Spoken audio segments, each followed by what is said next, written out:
Hello，大家好，欢迎来到米娅的塔罗频道。那我们今天要占卜的主题是，就是你心中所想的这个人，他内心有没有一些对于你的一些比较阴暗的一些想法，就是他隐藏的阴暗面，以及他对你的一个奇奇怪怪的各种幻想，性幻想，就是对方对于你有没有那种很想要做，但是没有办法做，有一些可能是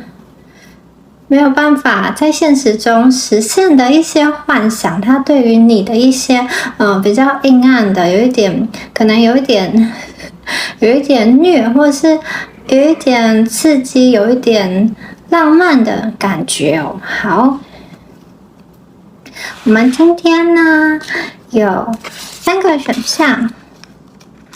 A、B、C， 然后我们用色卡来做选择好了。A 组的我给你们粉红色 ，A 组的是粉红色，这样看到吗？好。B 组的我们给你白色，好。C 组的给你们什么颜色呢？给你们蓝色好了。大家可以用英文字母做选择 A、B、C， 或者是你可以用颜色来做选择，粉红色、白色跟天空的蓝色做选择。那或者是你想要用位置也可以，左边、我的左边、中间、右边，你想要选哪一个？给大家一点时间来想一下。好，那选好的朋友们，你们就可以利用下方的资讯栏连接到你们那组的解牌哦。好，那我们就从 A 选项开始哦。好，那我们先从选到 A 选项粉红色的这一组朋友开始哦。那你们的牌刚刚帮你们抽好了，来看一下你们有哪些牌哦。好，我们首先来看一下这一张 Impatience， 这张是凤仙花。好，大家可以看一下这张的牌面哦。这张的牌面呢，它画的是这个女子啊，她好像垂着头看着一边，然后呢，她正在沉思。大家可以注意到她的穿着，她穿着一件黑色的长洋装，然后中间有一个结，就是绑了一个结在她胸口的位置，然后轻轻一扯就会掉了。那抽到凤仙花 A 组的朋友啊，跟你们说一下。我觉得你们所想的这个人啊，他的个性啊是属于比较急躁的，就是他其实内心里面常常都会觉得，可能别人的动作很慢，或者是他觉得他自己的思绪啊、行动啊、思维啊，都会比别人快一步，或者是会比别人想的比较。前面他会觉得他自己有这样的特性，然后他其实常常会在内心里就觉得，别人这件事没有做好，或者是别人想的太慢了，慢半拍。这种人啊，就是你面对这个人，虽然他外表可能是一个平静优雅的一个绅士，或者是一个温柔优雅的一个小姐之类的，但是他内心里啊，其实常常都正在就是很像是一个强烈的进行曲，他其实很想要快一点，可是基于一些社交的礼貌，他其实会表现出比较平淡的，就是比较平静平稳的一个外表，但是他内心其实是一个急性子哦。然后我觉得他们啊，假设你们两个是还在发展中，就是你们两个还没有认识的很深入的话，这个人他其实已经有想说他想要把你扑倒，或者是他想要跟你进行各种很浪漫、很刺激的体验，就是他内心会想说，希望节奏可以快一点，快一点。但是他的外表上还是会维持那个很稳定、很优雅、很镇静，好像很迷人的这种，或是很淡然的这种态度。但是他内心其实是想要快一点，他在敲锣打鼓的。然后这一张牌啊，大家可以看到这个女生刚刚有说过，重点就在于她胸口这个蝴蝶结，其实轻轻一扯就要扯就可以扯掉了。那属于抽到凤仙花这一组的你们，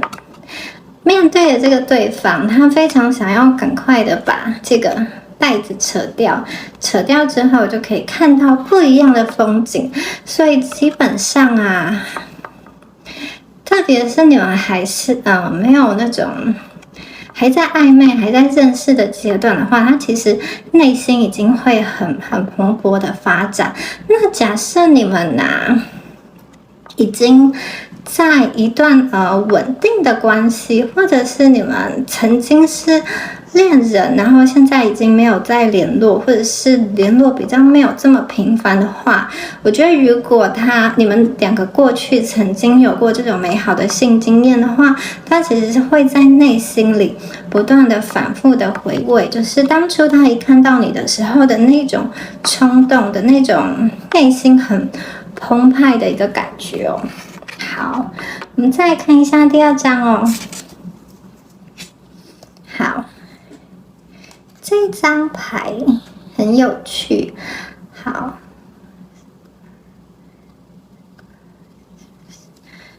，Squaring Things。好，这张牌啊，它画的是一个。这张牌的花精卡它叫做棉球草 Squaring Things。 然后棉球草的这个人，大家可以看一下这个女生，她手上拿着一个天平，然后这个天平是很对称的。那这个人呢，他的个性啊，觉得他脑中有非常多的声音。假设你们是在这种暧昧的阶段，我会说这个人他其实是一个刚刚说过，他们对你其实是有非常多这种欲望的，然后很想要扯开你这个蝴蝶结身上的这个蝴蝶结，然后扯开之后会有不一样的风景嘛。那这张牌啊，可以看得出来，这个人他是一个很喜欢进行怎么说呢，试穿游戏的人。什么是试穿游戏呢？就是他其实很希望在性爱上有各种不同的体验哦。这种体验有可能是同一个人的各种不同体验，或者是说不同人，就是他的脑中有很多的声音，他很难去专一。这个人我觉得他在外表应该是蛮这种很有魅力的，很聪明的，而且是大家公认的那种多才多艺，然后某一方面的特质是很吸引人的，也许是口才很好，或者是他某一方面很有实力，或者是他有一个兴趣，或者是一个运动是进行的非常好，然后这个特长非常的吸引大家。可能他在现实生活中会有一群小小的这种粉丝嘛，或者是他会有一群还不错的朋友，然后在朋友中大家会公认他是很受欢迎的这一种。然后这个人呢，他其实蛮有弹性的，这种弹性包含了就是怎么说，两面通吃，很多面他都可以处理得很好。尤其是在面对这种，如果是异性恋的话，我们就讲到男女的关系，就是这种处理感情的，他其实是一个有手腕的人，他有的时候没有办法很专心，然后他内心其实很复杂的，但是你们是在他的这个天平上，就是很吸引他的一部分。然后他们要说的这个天平啊，它代表的是一个对称，就是他很喜欢你们身体上对称的这个，像是怎么说呢，身体上对称的一些部位，像是你们的胸部或者是你们的臀部之类的，就是这种对称的，或者是眼睛。后他会很想要去接触，很想要去触摸，他会觉得这种东西，就是他会很着迷这种对称性的东西，然后，但是这个着迷有的时候会让他很迷失，就是他，我觉得他内心其实是一个有点复杂，不是这么单纯的人，然后他好像有的时候会太过于迷恋这个一些性体验。那假设有其他人去诱惑他的话，他有的时候可能会不小心迷失了。这个人是这样子哦。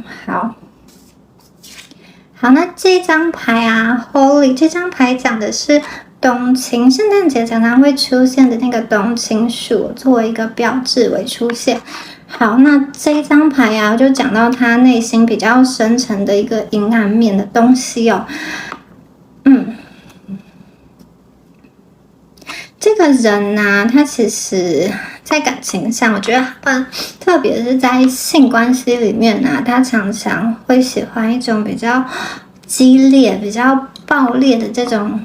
就是这种体验啊。这个是为什么呢？因为他其实内心有一个憎恨的情绪哦。特别是如果你们是那种分手啊，或者是有过争执的关系，他可能会把对你的这种愤恨，就是他觉得你不够爱他，或者是他觉得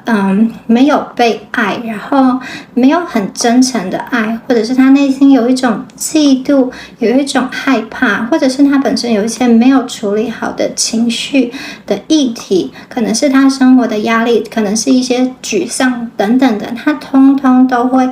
发泄，以这个通道，以这种性爱作为通道，你的身体就会变成是他发泄的一个通道。那在这个过程中，其实他的情绪就会传达到他的能量，也会传达到你的能量哦。就是你们会透过这个连接，互相的交换彼此的情绪。你可能会感觉到，有的时候他会在感情中，在这个性体验中、性爱中带有一些攻击性。我不知道你们喜不喜欢这种攻击性，但是他其实是一个有侵略性的人哦。但是你把这个人一层一层像洋葱剥开，一样，你露出了他的内心，你去挖掘他底层的情绪，你可以去看看这个里面是什么哦。因为这个人啊，我觉得他很可能是那种外在，就是跟第一张牌一样，他可能外在是平静优雅的一个好好先生啊，一个很有礼貌的绅士，或者是一个看似对大家都蛮体贴的，然后也就是会常常微笑的，或者是看似很温柔的一个小姐姐这样子的人，或者是他是一个小哥哥，一个绅士，但是他其实他在内心里会把他讨厌的人、想要批评的人，就是骂到翻过去。可能就是虽然表面上维持一个社交的礼貌，可是他内心已经白眼不知道翻了几遍的这样子的人，他会压抑他的怒气，也因为这个怒气啊，他会通过性爱的方式把它发泄出来，因为他觉得是安全的。那同时也代表他是信任你们的哦。他其实在这种跟你们的这种性经验中，他其实有带一种抒发的感觉，把他的生活中一些压力、一些沮丧，或者是可能一些挫折，通通借由这个通道的方式发泄出来，传递到你们的身上。然后你们对他来说啊，是非常非常具有吸引力的，尤其是你们这个外观、这个身形，就是他的菜，因此他非常想要解锁你们。对，假设解锁过的话，他其实会去回味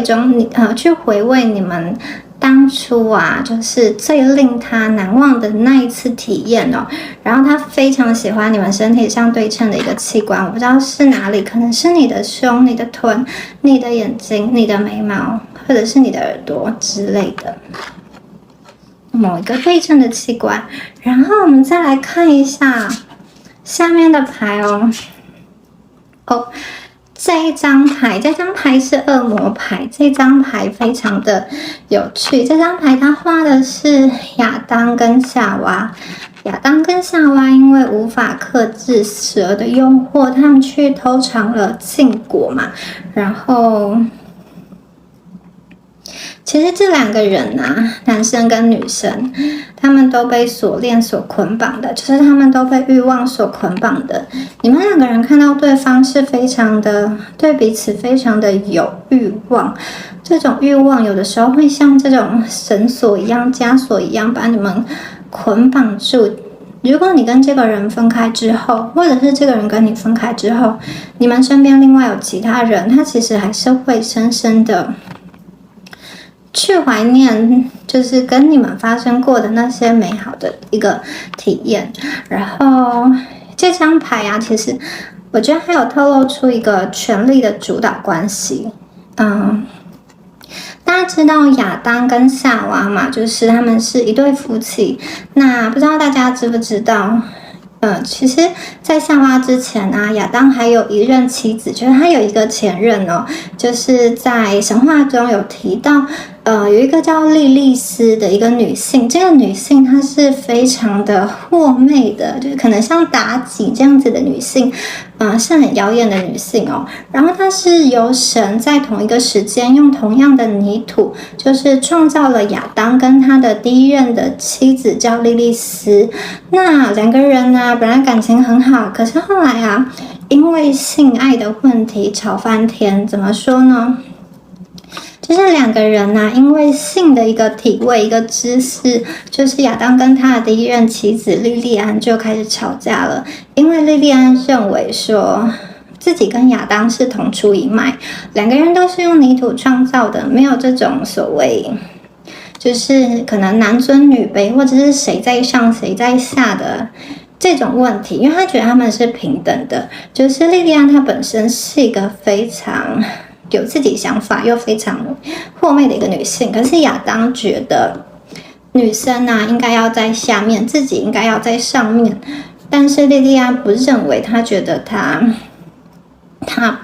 不要这样子，就是女生一定要在下面。为什么？她觉得他们是平等的。所以后来啊，上帝用亚当的肋骨造了夏娃，就解决了这样子的问题。因为夏娃既然是用亚当的肋骨所造的，所以自然就是会有这种比较男尊女卑的一个概念哦，所以就解决了两个人在性爱上的一个体位的问题嘛。好，这个是一个那个神话的传说。然后这边要讲的是说，这个人啊，他其实在感情，就是在这种性爱上，他是保有一个比较传统的思想。假设你们面对的是这种异性恋，就男生跟女生的关系，他其实还是喜欢在性爱关系里面，他喜欢作为主导的一方，作为控制欲的一方，他喜欢表现出他是一个征服者，然后你们是这种被征服的猎物，他喜欢表现出他的权利，他的支配感，然后他希望有这种尊卑感，尤其是特别可以在性爱中去体会到平常也许在这个社会上没有办法直接言明的那种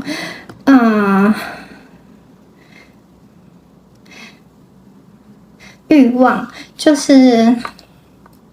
可能他在表面，就是可能他在日常生活中是非常就是尊重，就是非常平等，就是对于另外一个性别的人，对于异性，可是他其实内心是有这样子的欲望，他希望去控制然后把对方当作是一个比较弱小的对象去侵略、去攻略，他内心是有这样子的欲望，然后他希望在这种性爱的体验中可以完完全全的发泄跟呈现他最原始的一个欲望在你们的身上，他希望是这样子。而且我觉得你们两个对彼此是有非常深的连接，手跟手是牵在一起的。那上面两个人都用绳索被捆绑，即使知道这是一个可能是这种禁忌之恋，或者是说这种欲望会让人沦陷，还是会奋不顾身、不顾一切的去投入的感觉哦。好，我们再看下一张牌哦。这一张牌，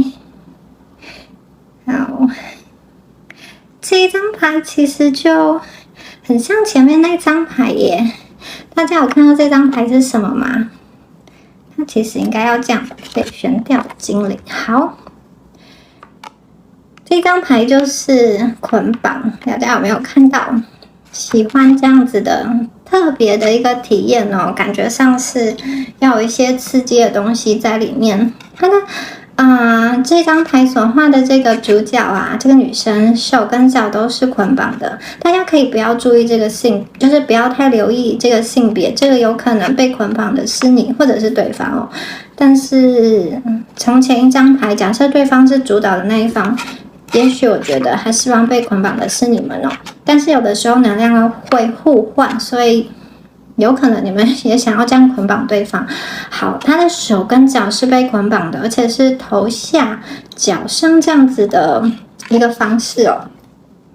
那我觉得他其实非常享受在性爱中有这种操控权跟主动权，他享受主导，同时他也享受被主导。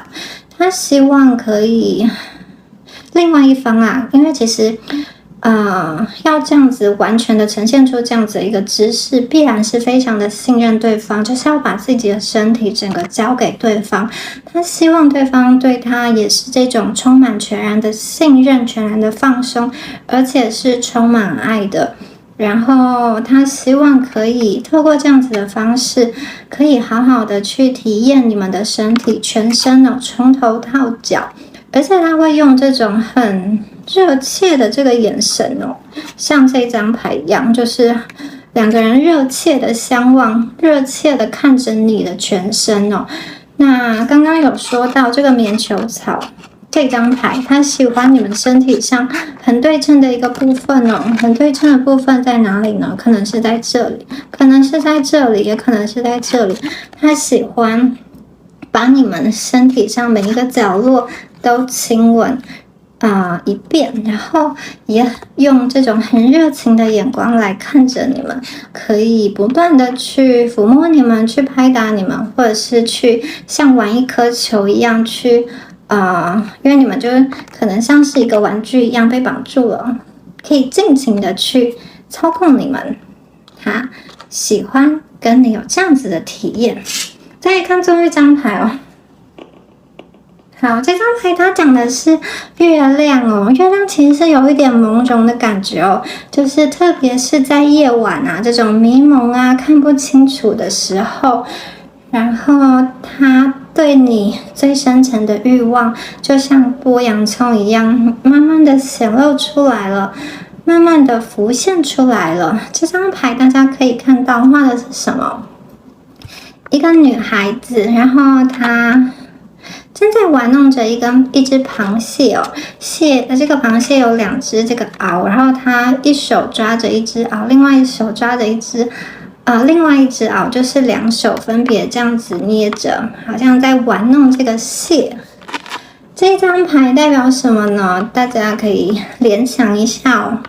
这个人呢，我觉得他在这种性体验中，他很想要尝试一些不同的，像这种头上脚下是被捆绑式的，还有这个大家知道螃蟹有这种像是螃蟹一样的姿势，就是他希望可以跟你用一些不一样的传统的姿势去体验，然后这个可能非常需要一些体力跟腰力哦。那因为这种方式啊，就是两个人对坐的时候，他能够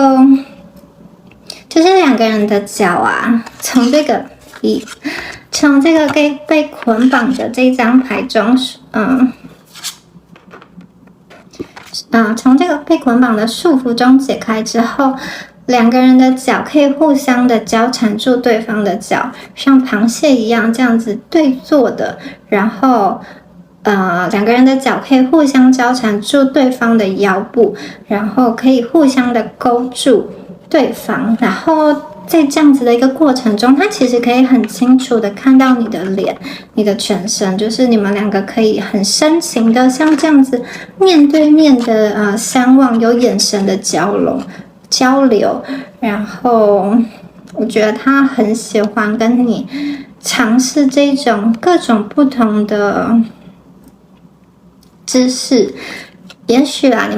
他也有欲望想要跟你在像是这种月亮其实它有代表的是一个大自然跟露天的感觉，他也许有机会的话，他也想要在不同的地方去跟你做这种很不同的一个在大自然下尝试不一样的这种感觉啦。然后螃蟹的姿势大家可以去不知道有没有人试过，这个应该是有需要一点难度跟技巧的。但是这个人啊，其实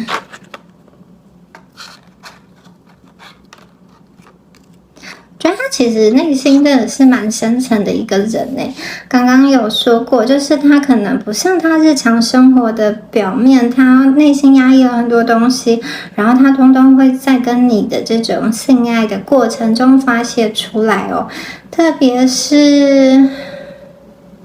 如果有一些朋友啊，你们是这种分手断联的状况，我觉得他到现在还在回味你们的身体，因为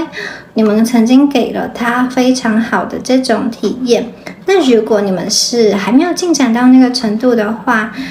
就像第一张牌，他是非常想要跟你，非常想要扯下你身上的这一块布。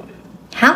以上就是 A 组的朋友咯，希望今天的解牌有帮助到你们哦。如果喜欢这个影片的话，可以在底下帮我按赞或是留言留你选到的这个组别哦。好，我们接下来就要进入到 B 组咯。好，我们接下来看一下选到 B 的朋友。选到 B 的朋友，选到白色的朋友，我们来看一下你们的牌哦。B 白色的 B， 我们来看一下刚刚帮你们抽好的牌。看一下花金牌先。好，你们的第一张牌是这个 Oak， 是橡树的意思。那这张牌呀，是画着一个女生哦，然后她双手挽在她的这个背后的头发这边，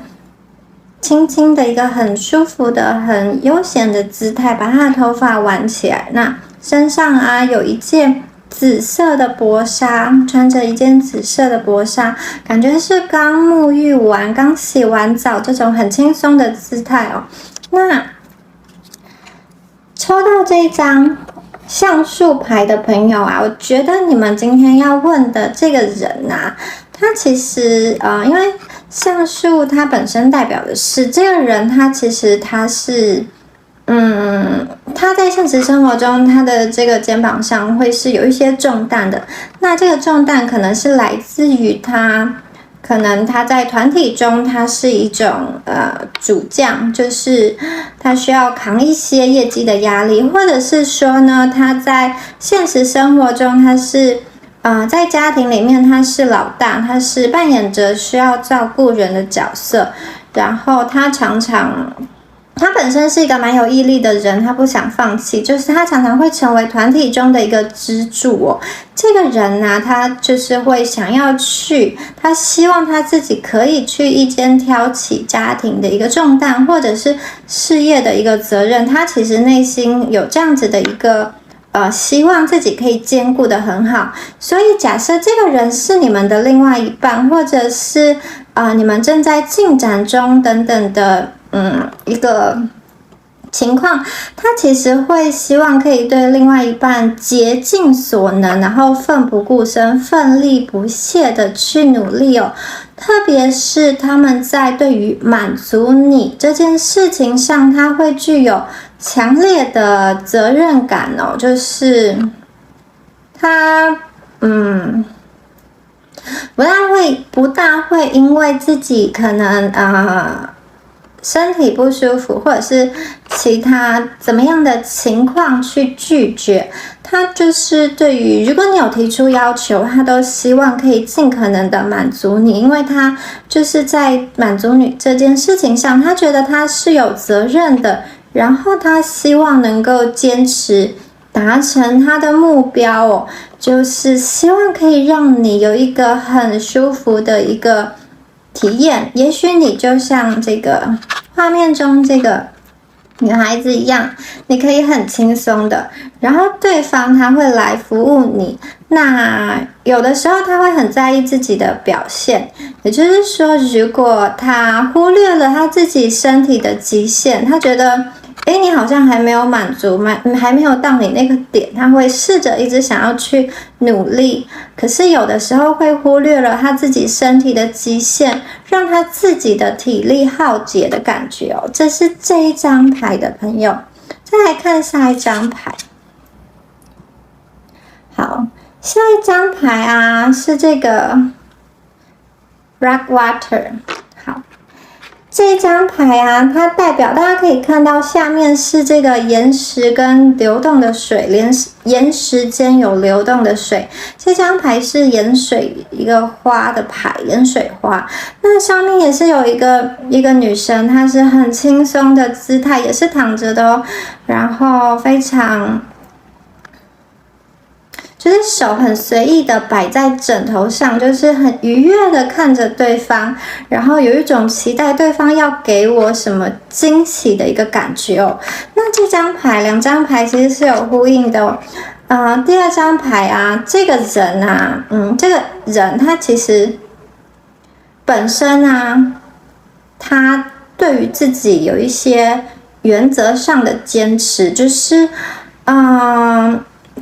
他希望也许你觉得对方不用这么，就是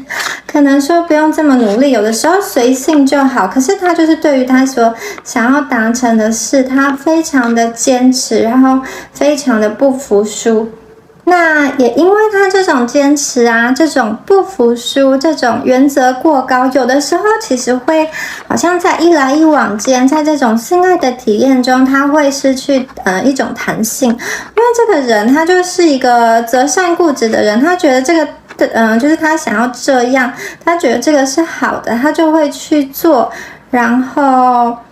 同时啊，就是这个人对你的爱是非常的，就是他对于他喜欢的人的另外一半，他这种占有欲是很强的哦。因为这个盐水啊，岩石的这个水啊，它是从这种被蒸发的这个海水变成雨水之后，在这种大气的旅程中，经过层层的过滤之后，再由岩洞中涌出的一个泉水，所以这个泉水本身是非常的纯净，没有任何一点杂质的，就是它只有净化过这种最原始的本质。所以这个人他的爱是很专一的，这种专一到有的时候会有一种就是严苛的姿态去宰制对方哦，就是他觉得他就是择善固执的一个人，有一点就是完美主义的一个人哦，所以他其实有的时候在这种性的过程中，他是没有办法好好的去放松，因为他太在意自己的表现了。因为刚刚有说过，他们对于满足你这件事情，他对自己有非常高的期许跟责任，他觉得他应该要达到。那因为太完美主义了，太想要达到了，所以他没有办法好好的放松。所以其实你们在面对这个人的时候，你们可以想办法帮助他去放松，去调节，去更有弹性，让他也能够享受这个愉悦。那我觉得基本上你们是比较能够放松的一方可能是对方就希望你可以以这种很轻松的这个躺着的姿态，或者是很轻松的，像刚洗完澡一样很舒服，什么都不用想的一个状况。然后希望你可以享受这个过程，可是这个本身呢，就变成说对方他需要去绞尽脑汁，或者是对方会去观察你的一个反应，然后让他会处于一个稍微比较紧绷的一个状况哦。那我们再看下一张牌哦。这张牌啊是榆树，榆树的牌啊代表的说这个人一样哦，他是一个有能力而且有自信的人，他其实跟前2张牌有相似的讯息，就是好像他身上是有一些责任跟重担，他要处理很多事情，然后要承担很多责任，其实他非常愿意为他喜欢的人那去付出，然后去达到另外一半或者是他自己对自己的一个期许，然后往一个比较成功比较他觉得是对2个人好的方式去前进去努力哦。他会想要试着去兼顾你跟他的这个事业，他的学业，他应该要走的目标，所以他其实是蛮注重，他很希望啦，他心底很希望自己可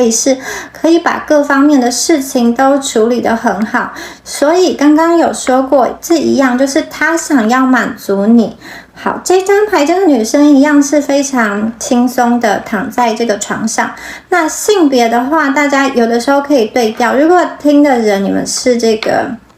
可能同性吧，你就把它调换，同性恋的话你们就把它调换成你们所属的那个性别。好，这张牌画的这个女生她一样是很舒服的，这3张牌其实都是哦，就是很舒服的很轻松的去看着这个对方哦，因为其实对方啊他有的时候对自己期许很高，那如果没有办法满足你，他反而没有达成他心中的这个目标，就他会有一种不自信的感觉，就是也许啦，你觉得这样子已经很好了，但是对方可能不知道从哪里看来的，或者是听来的他看到的一些这种影片啊，或者是照片，他也许会很想要尝试那些那种描述，就是可以让对方达到这种很舒服、很高潮、很欲仙欲死的一个状态。他会试着去模仿那些影片啊，或者是那些他听来的一个知识，然后又可能有的时候是一些奇奇怪怪的冷知识之类的，反正他就是希望可以在你心中是一个完美的英雄，在于性爱这件事情上。好，我们接下来再看一下下一张牌。好大家有看到吗？这2张牌都是讲的卡，就是这个杯子。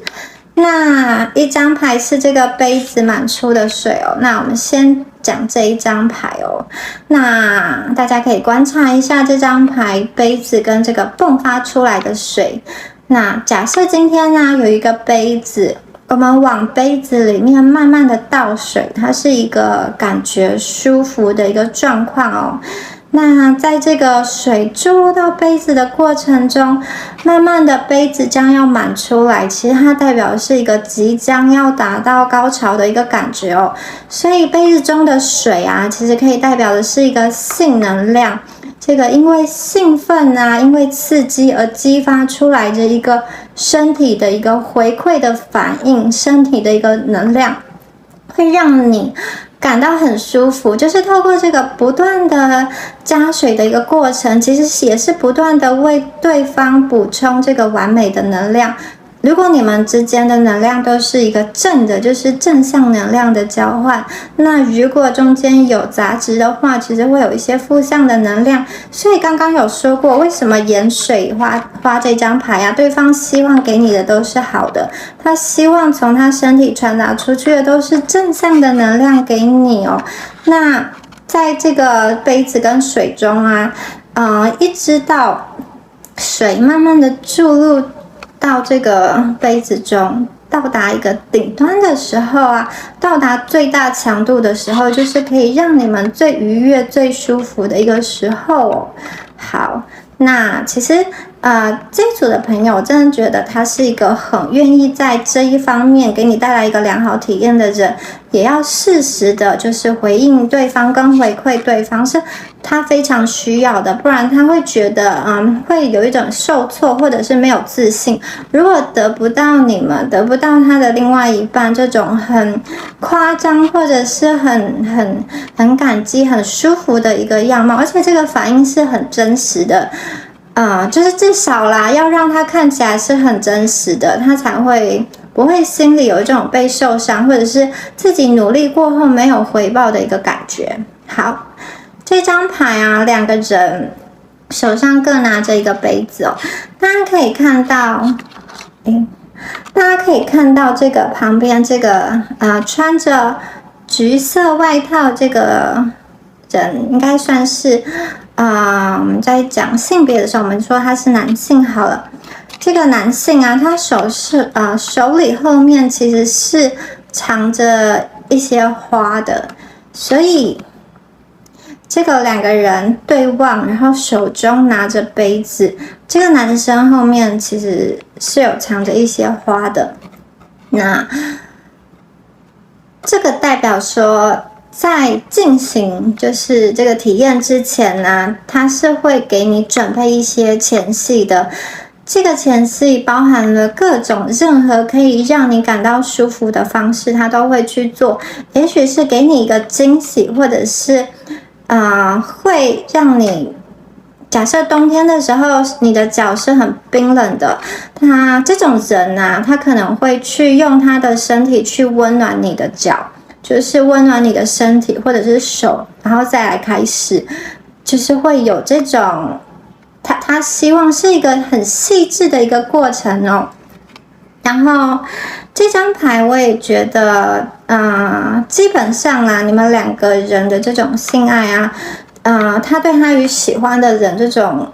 体验呢，他希望是一个细水长流，就是他比较不追求那种一夜情一次的刺激，特别是对于他真心所爱的人，他真的把这个对方感到舒服这件事情认为是很重要的，而且他希望可以将感到舒服的时间延长，就是将这个杯子啊对不起，水注入到杯子的时间啊，可以慢慢的延长，慢慢的将这个水装满，然后杯子慢慢的被填满到这种临界点，再到溢出来的感觉。在这个过程中啊，他会保持着一种进攻跟防守，进跟退，然后他很喜欢这样子的一个过程，前进跟后退的一个感觉哦。然后特别是你们如果你们可以很放松很享受整个体验的话，他会觉得这是一个很令他满足的点，就是让你们好像没有办法抵抗，然后整个人很放松，像这几张牌上画的表情，他会觉得这件事情对他来说是很重要的。好，再来看下两张牌哦。好这张牌很有趣哦，这两张牌一起讲好了。大家看到这张牌是这个棒子，然后这张牌是一个女生手里拿着棒子，然后我们先讲这一张牌好了。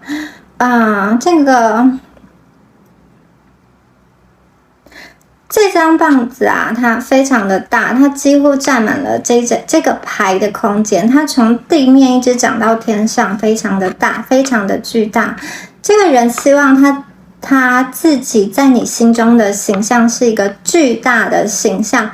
顶天立地的形象，很庞大的一个形象，他希望他自己是这样的。然后在上面呢，有一些藤蔓的缠绕，大家有可以看到吗？你们他觉得你们可以像藤蔓一样，像蛇一样去缠绕住他，他会觉得非常的舒服，就是他很喜欢这样子的体验哦。从这个底下，然后慢慢的到上面，到最上面。他喜欢这样子，不管是你们用各种方式啊，用手、用舌头各种方式，他喜欢这样子被抚摸。而且很重要的是，你们的眼神要看着他的时候，要让他觉得他是一个庞然大物的感觉哦。因为这张牌画的就是这根长长的顶天立地的一根棒子。好，第二张牌啊，是这个一个女生手上握着这个棒子的这张牌哦。她的眼神有一点迷茫诶，我看一下哦。对。他好像在注视着拿着牌的这个人，然后不确定他正在想什么。那她有一双很漂亮的红色的嘴唇，这个女生。那这一张牌啊，我觉得这个人啊，他其实很希望可以被你们掌握住，就是他对于整个过程、整个体验啊，它的细节，它其实会有惊人的关注，他会观察你，然后希望可以给你带来独特的一个体验，然后他希望你们也可以，怎么说呢？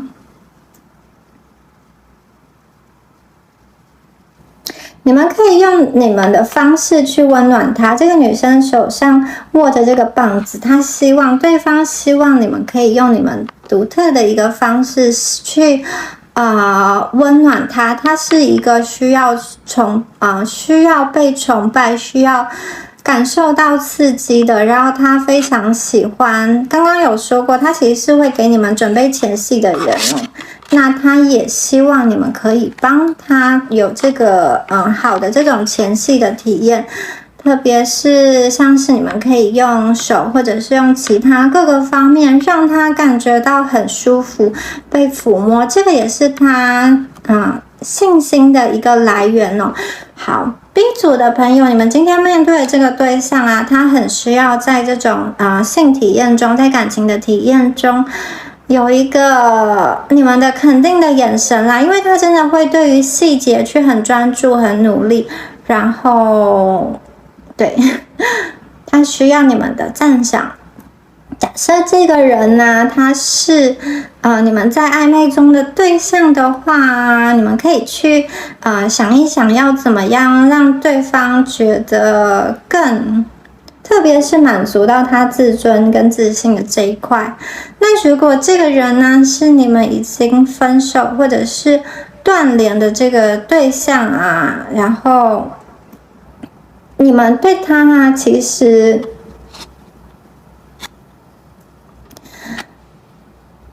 的吸引力来自于你们两个的一个互动的一个过程哦。那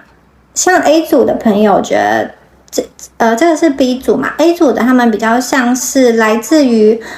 对方对于这个身体的一个欲望。那 B 组的你们是一个断联的状况，或者是一个分手的状况，对方在回味整个你们之间发生的故事的时候，他会非常对细节会很敏感，特别是你跟他就是进行体验的时候的一个眼神、一个话语、一个动作，他更关注的是这些。那至于这个身体啊、身材啊，不管怎么样，反正只要他是喜欢的，喜欢就是愿意，就是在当时你们很要好的情况下，他其实就是喜欢你，他其实不但会去管一些世俗的标准，他没有说女生的身体或者是男生的身体一定要怎么样的一个状况，我觉得 B 组的他们比较有自己的想法、自己的原则，有的时候他可能觉得健康的身体会比那种过于瘦的身体，假设这个这世俗的标准是追求瘦的，他们不一定会这样子的去坚持，他有的时候会觉得只要是一个舒服的一个健康的身体，两个人就会很开心的一个状况，他就可以就是他是喜欢这样子的，所以 B 组的他在回味你们的时候，比较是在回味跟你们之间的眼神交流，一个互动，一个进攻跟防守的一个感觉哦，就是他喜欢这种过程的体验哦。好，以上就是 B 组的朋友哦，希望今天的解牌有帮助到你们。那如果喜欢今天的影片的话，欢迎在底下留言你们选到的选项，或者是可以帮我按一个赞。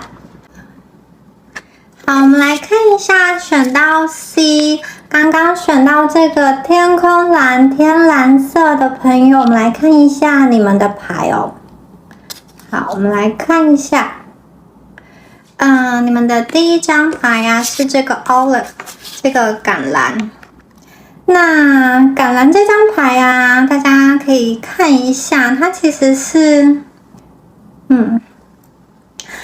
他画的是一个女孩子，然后她身上是裸体的，没有穿衣服的，然后非常的自在的，有一点有自信的感觉哦。她在看着对方躺在一个床上。那抽到橄榄这一张牌啊，我觉得你们今天的面对的这个人啊，他需要大量的滋补，大量的休息，他需要很多这种爱的抱抱，就是他会透过性爱这种体验来得到他能量的恢复。那有的时候不一定是这种性爱，其实他只要透过身体的接触，就是一个拥抱啊，或者是肢体上的接触、亲吻，或者是被抚摸，对他来说都是非常重要的，是恢复能量的来源。那这张牌让我想到中间这个女性啊，因为橄榄它本身是一个炎热地中海的一个原生的一个植物，它只要在很少的水的情况下，就是它不需要太多的水，它就能够在很炎热的一个阳光下生存。然后橄榄本身呢，它虽然长得很慢，但是它却可以活得很久，就是它不是一下子就冲很快的人，可是它能够持久的、漫长的在整个过程中。那橄榄它还有代表的是一个就是恢复元气跟恢复能量的一个意涵哦，就是在大洪水时代，诺亚他派出了鸽子去探望水灾，大洪水退了没？最后鸽子啊，它衔回来一根橄榄树枝，就代表说洪水退了。所以其实橄榄本身是可以给人这种慷慨的能量哦。我会觉得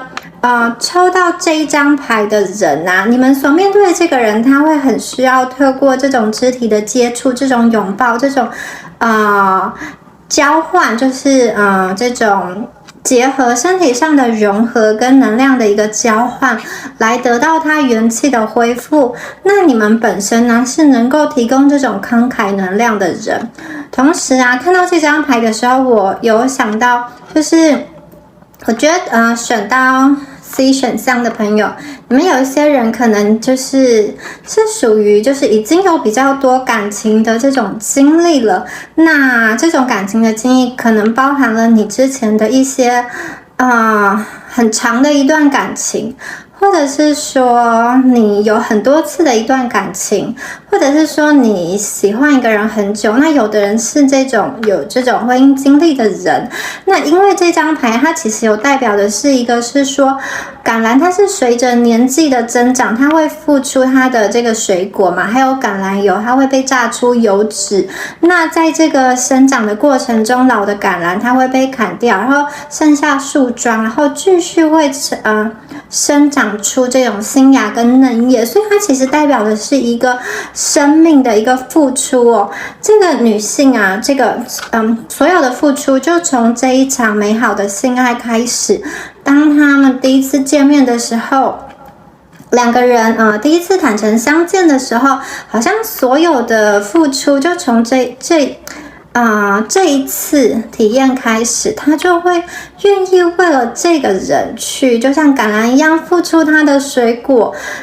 这种水果可能代表说你跟他的一个结晶，或者是你为他做了一些事情，你们愿意去付出，因为对方其实是很需要能量的一群人，然后你们刚好身上也有这种能量，那一切的这种生命的相遇就从一场美好的，就像这个女性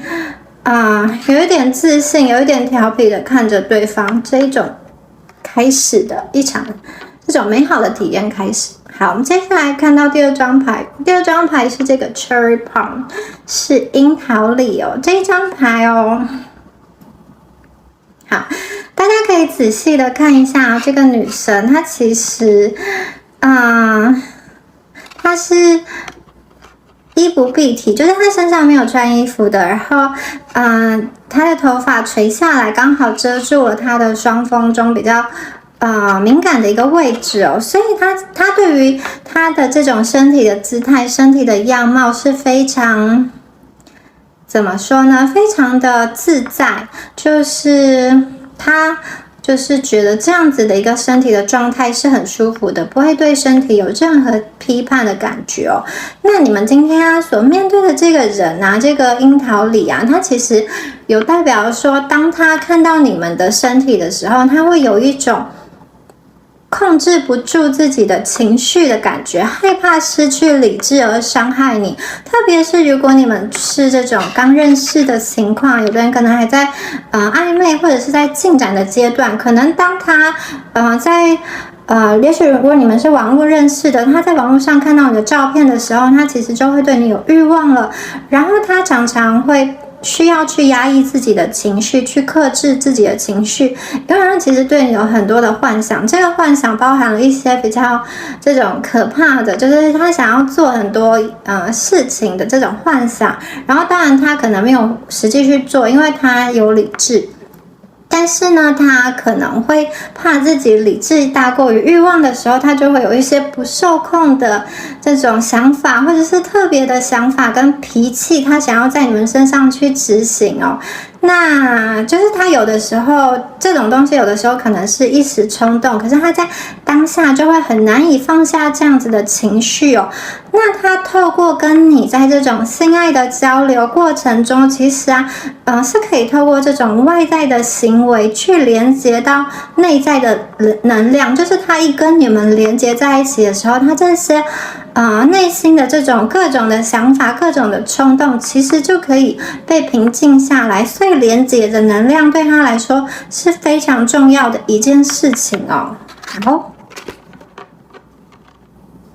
再来看一下第三张牌哦 ，Trick 这个张是 Trickery。好，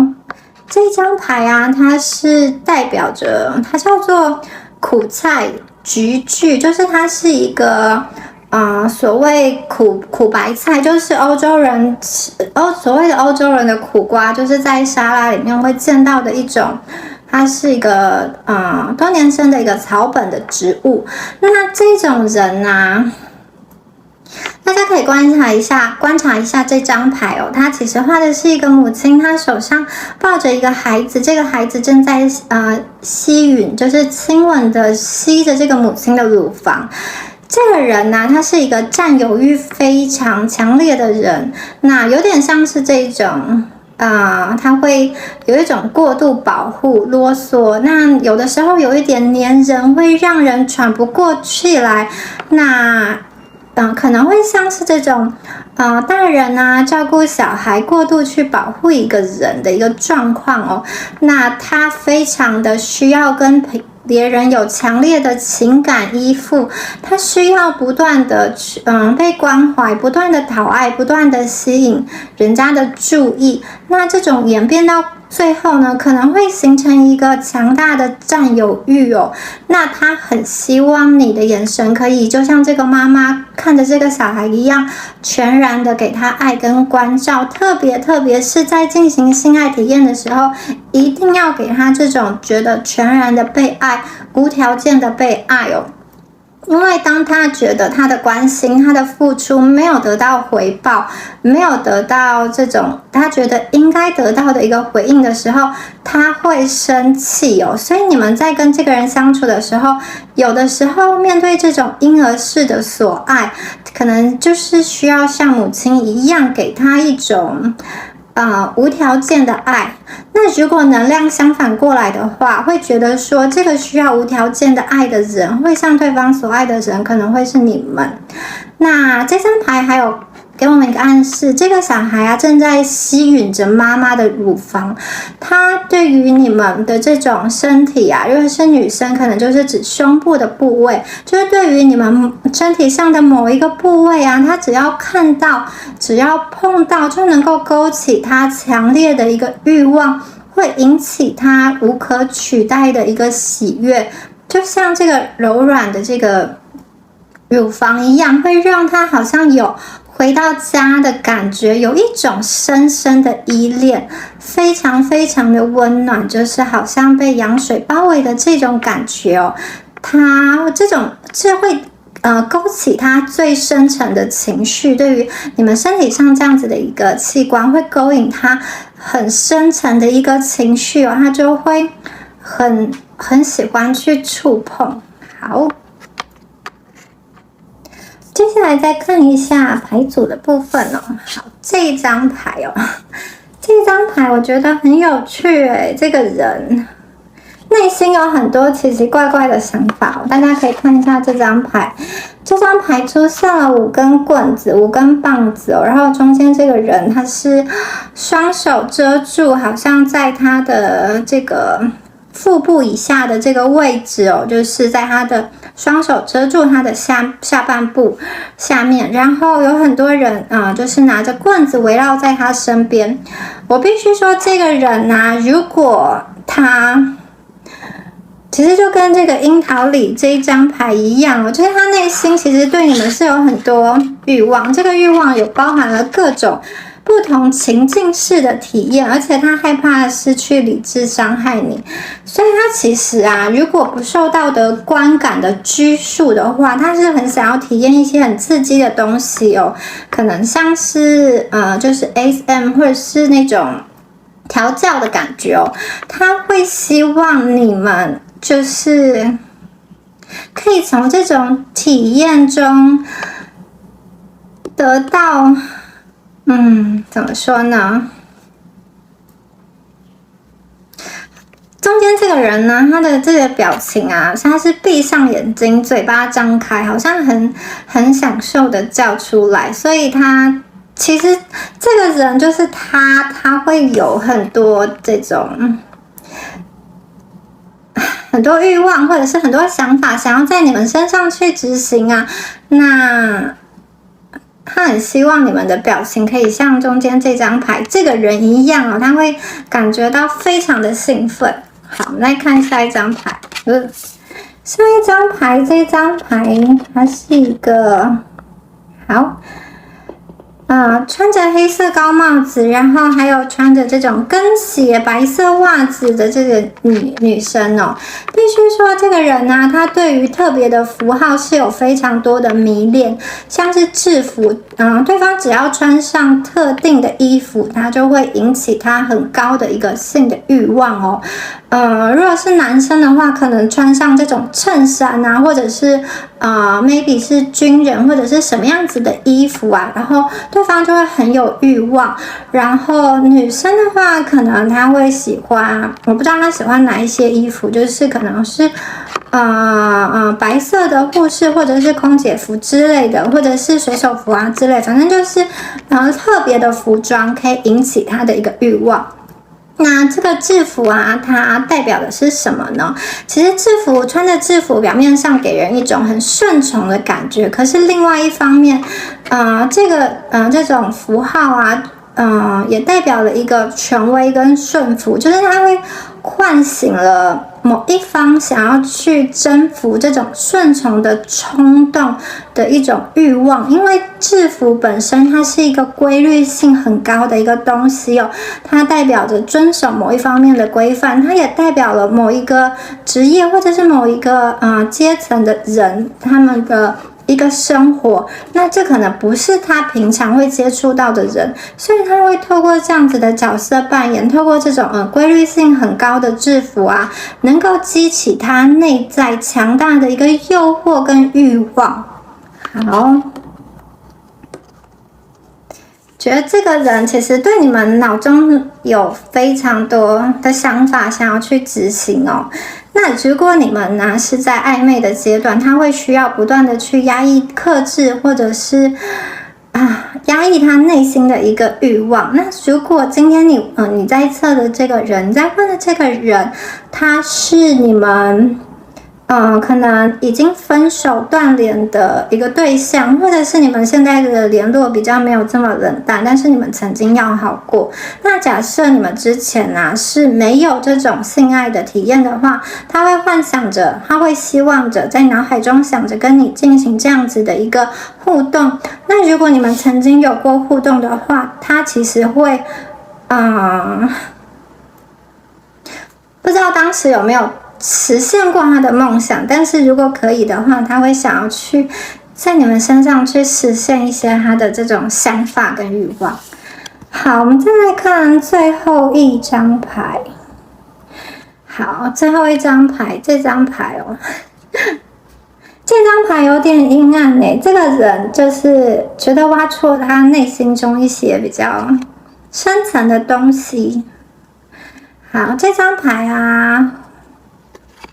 画的是一个蒙眼睛的一个长发的女孩子，她穿着蓬蓬袖的白色的这个长洋装白袍，然后她的眼睛被蒙住了，一只手拿着剑，一只手拿着天平哦。那必须说啦，这个人他真的就是在于性体验这一方面，他愿意尝试各种不同的这种，像是这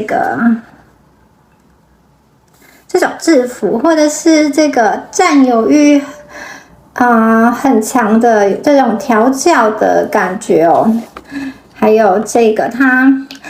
张牌被蒙住眼睛的时候，就是当你的这种视觉感官没有办法作用的时候，其实你其他的感官跟感受就会增强。就是当对方双方在触摸彼此的肌肤，身体上的每一个角落，每一寸肌肤，或者是这种碰撞进出都会更加的有力，因为在感受上会更加的强烈。透过嗅觉触觉头发的味道、体香都会让对方感到很激动。因为当眼睛被蒙上了之后，其实会有一种神秘感跟恐惧感，因为蒙眼的这个人，他的世界进入到了黑暗。他必须要相信对方，然后把身体交给对方，同时他必须要透过听觉触碰去感知，就是感受到对方在对你的身体进行什么样子的一个攻守，然后在这样子的情况下，所有的感受它都会无限的被放大，好像是一个立体环绕的这种音响一样，就会创造出一个前所未有的强度跟惊喜。那大家可以看一下这张牌，他一只手拿着天平，另外一只手拿着宝剑，就是这个其实代表着说，这个人刚刚有说嘛，就是樱桃里这张牌，当他克制不住自己的时候，他会失去理智而伤害你，所以他必须要压抑。天平呢，就代表他的理智，他是需要靠着他的自制力，他应该也是一个自制力强的人哦。他要靠着自制力去压抑，或者是说，他会努力的去用他的意志来克制。这个克制是说呢，对方会希望征得你的一个同意，就是假设你要被蒙上眼睛的时候，他也会征得你的同意，你愿不愿意进行这种事情？他不会就是很贸然的把这些东西加注在你的身上哦。